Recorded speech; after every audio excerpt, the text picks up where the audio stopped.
Really quick, just to orient everyone, because I see some new faces here. My name's Allie Munger. I'm the wetland educator here at Little River Wetlands Project. I'm really thankful that Neil and Laura are here today. Sooner or later, my life always seems to come back to eclipses. The difference between 99% and 100%. As this is the difference. I wish I didn't want to plan on having Wi-Fi here. These are actually screenshots. The right-hand one is Ocean. We've got this big crown effect around the outside, and that actually it's called the corona. That is the sun's atmosphere. That's the difference between 99% and 100% in eclipses. Is that when you take your glasses off then? Yes. Yes, when totality starts, that's when you take your glasses off. Fort Wayners don't need to travel far to get southeast of that red line is the edge of the eclipse. That red line is the edge of the eclipse, and you know it's just a little ways inside 469. So, what to look for during a total solar eclipse? And there is a long list, I'm telling you, and I don't think I've even covered everything. First contact, crescent sun. Go have fun for a while. Light and color changes, plant and animal, The moon and the shadow become visible. Second contact, totality begins. Corona, plant, animal, human reactions. Third contact, totality ends. And then everything that we've already seen there repeats in reverse order until you reach the fourth contact when the eclipse ends. Now, about those contacts, what did I see. I got my slides backwards. First contact is the predicted moment at which the eclipse begins. The only website that I'm aware of that gives the timings for all four contacts and explains what they are is eclipsewise.com. Anyway, now this is somebody's rendition of first contact. Can you see just the slightest dent in this image? Yes. Just the slightest dent. For those of us in the northern hemisphere, first contact is always going to be somewhere on the right-hand side of the sun. And in the southern hemisphere, it's on the left, because we're looking at it a little differently between the southern hemisphere and northern hemisphere. Now, if you're one of those people, and you know yourself. If you're one of those people that you're busy, you're a busy person, you've got things to do, or you're impatient, you want it to get going now, well, I give you permission. My name's Laura Ainslie. I give you permission to skip first contact. I mean, it's not that exciting, is it? It just, be ready to go at 3 p.m. because it's not going to wait for you. That shadow, depending on how they're measuring it, when it reaches the Indiana-Ohio state line, by some measures, it's moving at 2,000 miles an hour, the shadow of the moon. So, Now, for the rest of us that actually are kind of interested in this, there are different ways you can observe partial eclipse. Besides eclipse glasses, I didn't include them because most everybody knows about eclipse glasses now. But there are now a fun experiment. If you've got people with you, as the light level dwindles during partial eclipse, people generally don't even notice. Your pupils adapt. It's just like when this eclipse is kind of a fun experiment.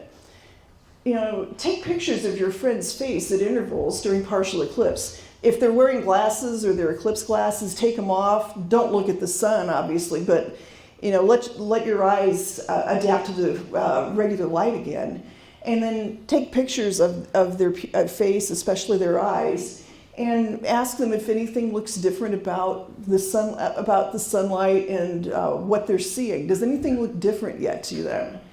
And do their pupils look different to you? They might look different when you line up a bunch of these pictures.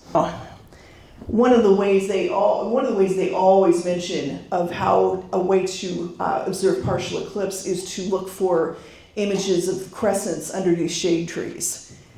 Okay, April 8th.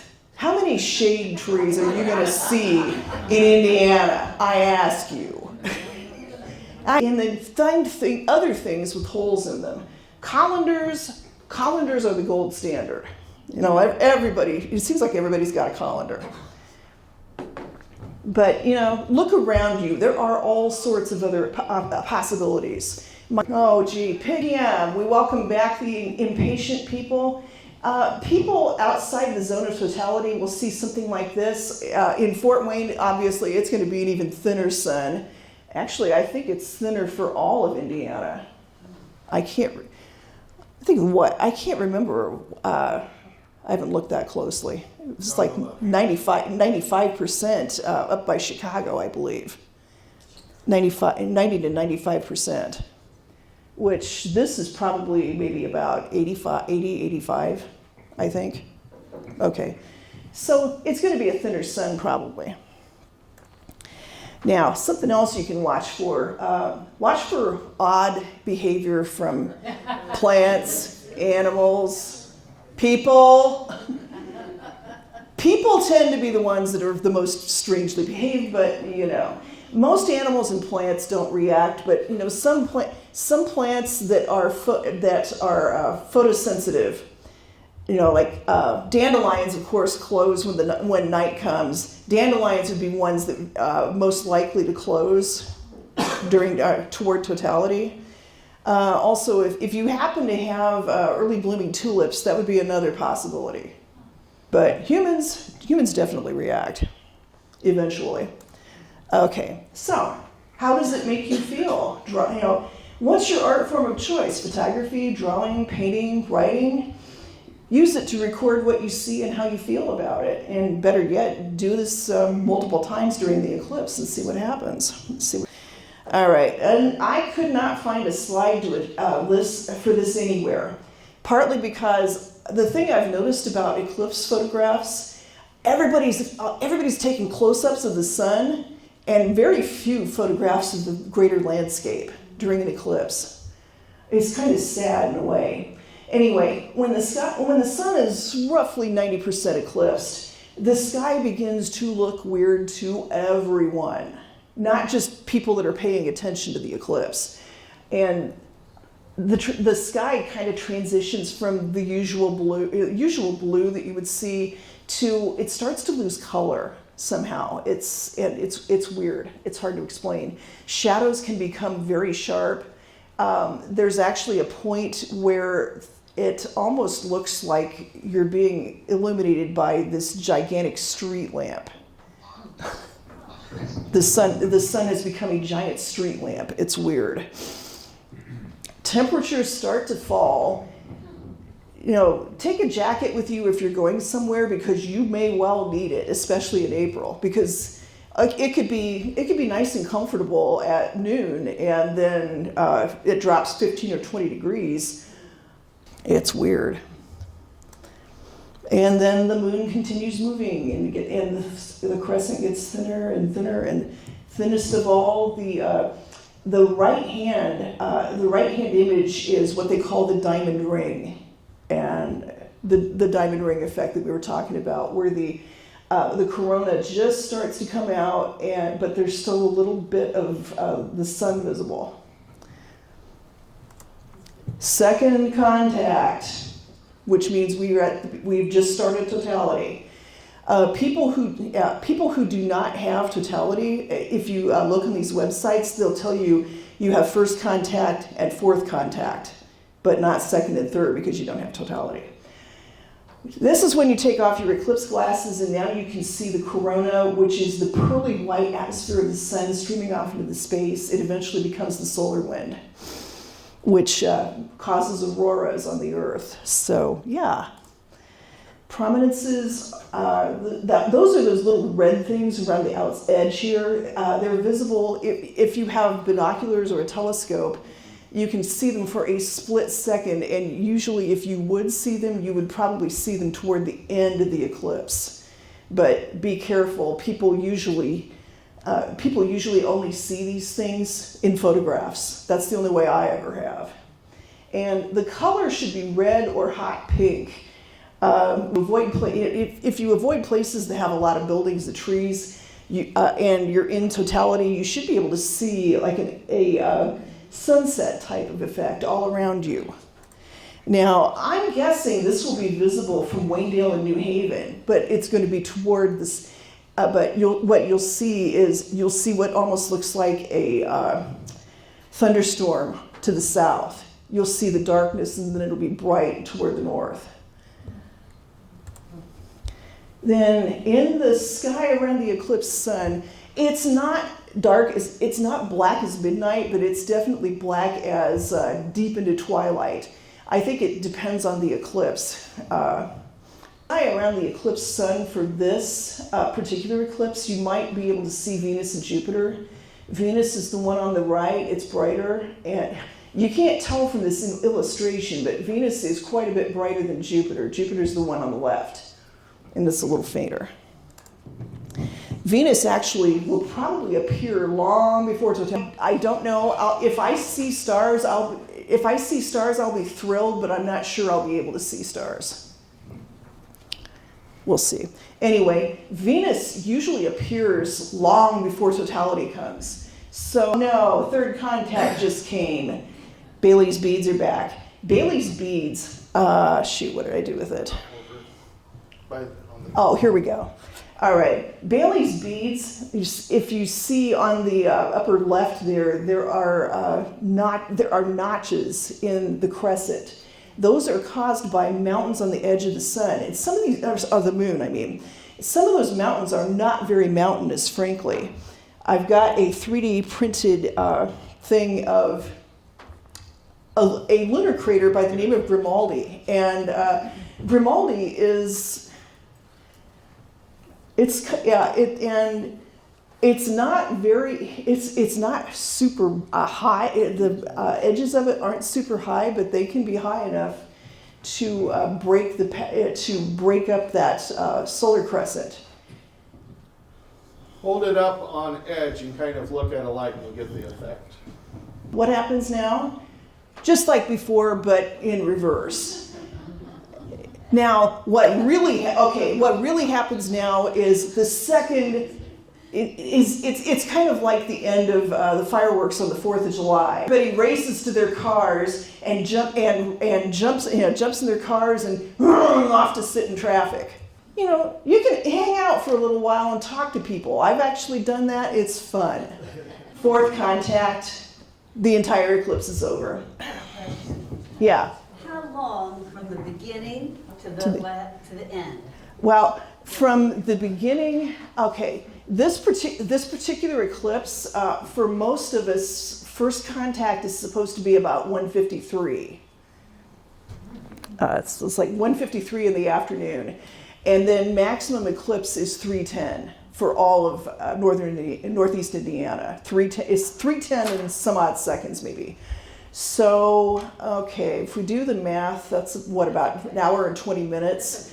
Okay, yeah, that's like an hour and 20 minutes for half of the eclipse, so double it for the whole thing. Maybe a few stories. Tip number 1, don't delay. Okay. Interlude. Sperling's 8-second law. No matter this has been making the rounds, astronomy rounds for years. No matter how long the eclipse actually is, it only feels like it lasts 8 seconds. I have a corollary that I stated in 2017. The last minute before totality lasts 1 solid hour. Or even longer if you've got a problem with your neck or your back or something, and this hurts. Tips 2 and 3. Tip 2, don't lose track of time. Tip 3, be careful of your eyes, Jim. They're not going to give you new ones at the door. But the moral of the story, set yourself an alarm. Don't just set yourself an alarm for the beginning of things. Set yourself an alarm for the end of totality. Just to make sure that you get your eclipse glasses back on. Okay. Next interlude. This is just an FYI. This eclipse, like every eclipse, annular, solar, total, lunar, they all span pretty much half the Earth. It's just totality that's got that limited distribution, if you will. All right. I'm sorry, this should be tip number 4. Be prepared. Be prepared. Make a list and check it twice. A list of what you need and what you're taking with you. Pack your vehicle the night before and allow extra time to get where you're going because traffic's crazy. Especially if you're going someplace that's been advertising that, hey, come see the eclipse here, the traffic might be crazy. And plan to get there early. I volunteer with Salvation Army Emergency Disaster Services, and with that I've sat in some meetings that were led by the Wells County Emergency Management Agency, and my son's a deputy director there. A few key things to keep in mind whether you travel close to home or far away. They're expecting there to be so many people that will be bunching around that area of totality that cell phones will probably go down. They will be overcapacitated and they will go into emergency mode. The other thing is if you want to count on internet, think of Google Maps or whatever the Apple equivalent is. If, as you get closer to where there's a bunch of people, the internet will probably be going down as well. So the typical communication you're not going to be able to have.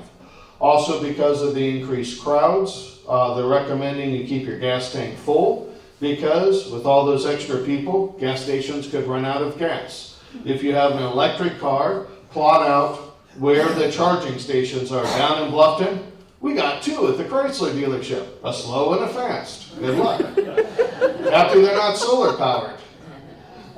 And then also make sure you take some hydration because you may be stuck in traffic for a while.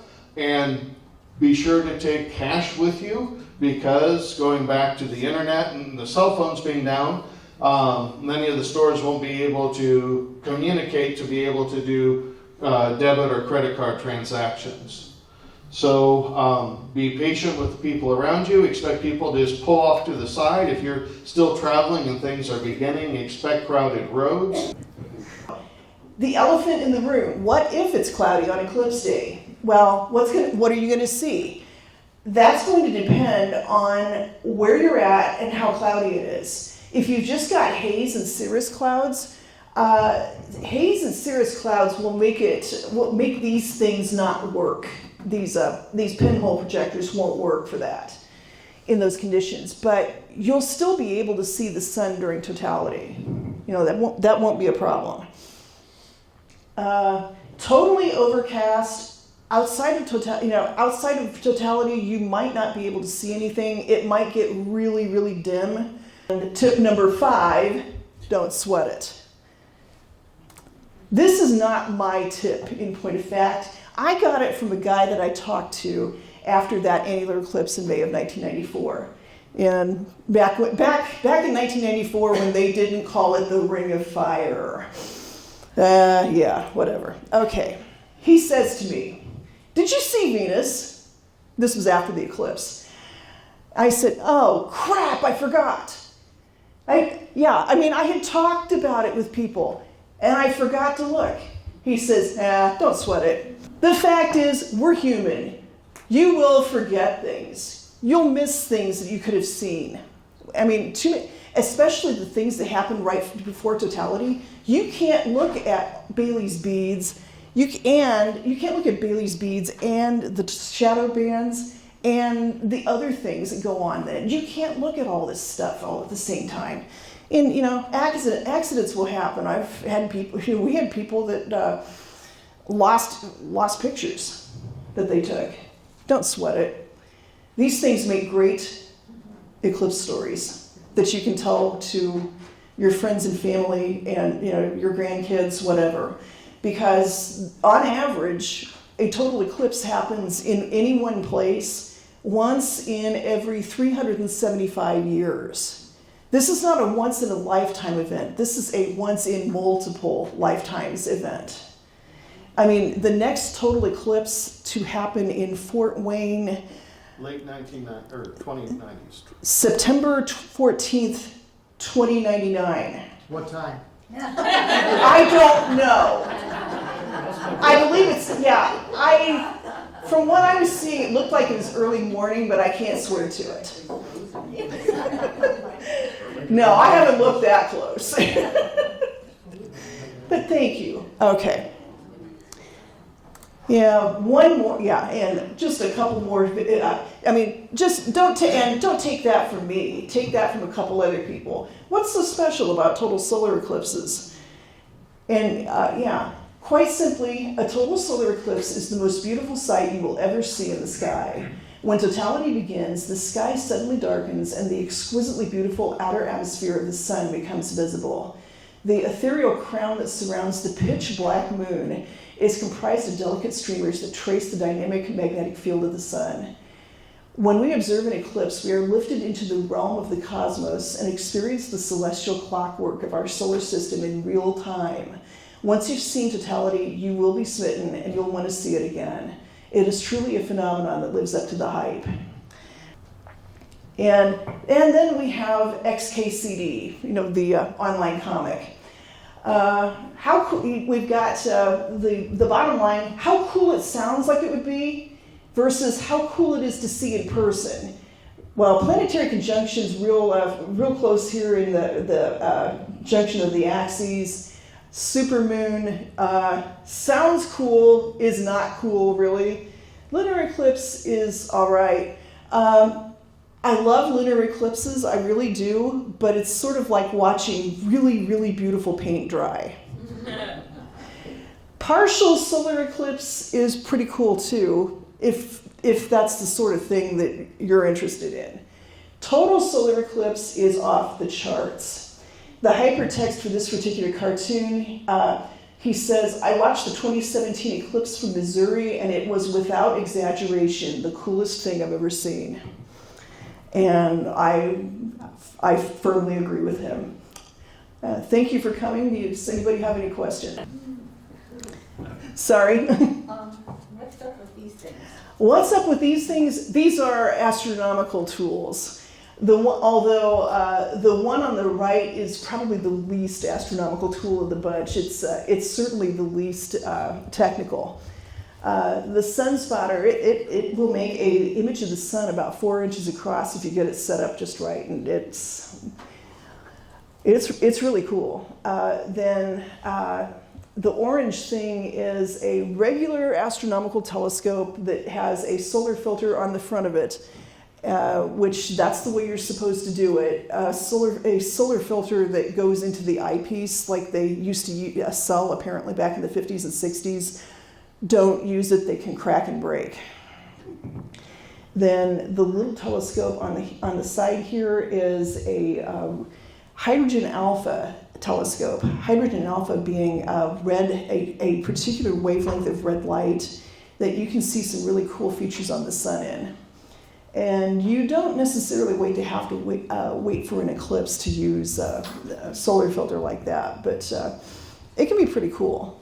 Quick comment. Yeah. On the telescope, if you go up in there and look at it, there's no finder scope. If you happen to get a solar filter, if you happen to have a telescope at home, make sure you disable or take off your finder scope. And you'll say, well, then how are you supposed to find the sun? Well, you work it so that the shadow of the scope is as small as possible and just be patient and practice weeks at a time, especially because we may not have that many sunny days. Mm-hmm.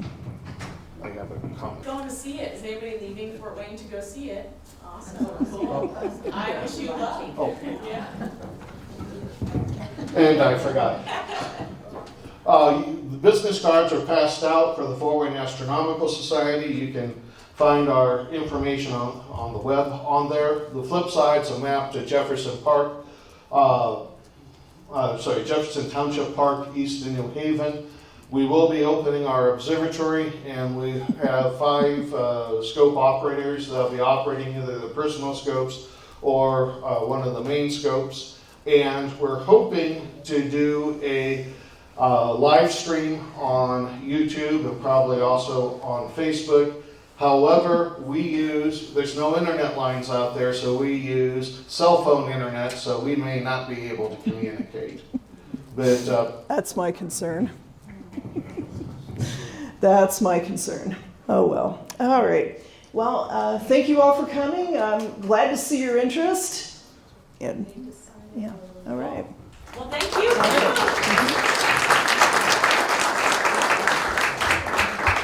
Thank you all for coming. I wish you luck. I hope you all get to see the solar eclipse. Also, Yeah. if you're looking to maybe share this information, Carl here has been filming various Breakfast on the Marsh presentations, and I have some cards of his over by the sign-in sheet right over there that you could take if you'd like to access other things that he's recorded as well. Cool. Thank you guys so much. I forgot I talked about the final little slide. This is the final slide with all the website information. It's specific to eclipses, and then some of them are just for fun.